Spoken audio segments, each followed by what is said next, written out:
So, I've been diving into Artisly, a tool promising to unlock your inner artist with minimal effort. You're probably curious too.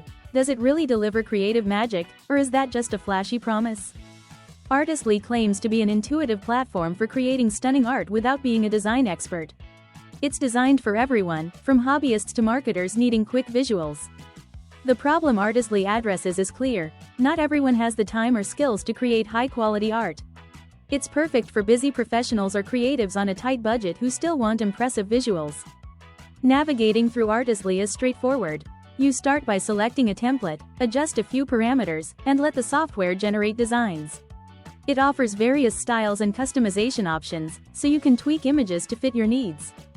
Pros: the user-friendly interface and diverse templates are definite pluses. However, it requires a stable internet connection, the pricing isn't transparent initially, and advanced customization can feel limited.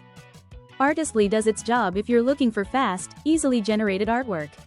However, if you need deeply customized designs, it may fall short.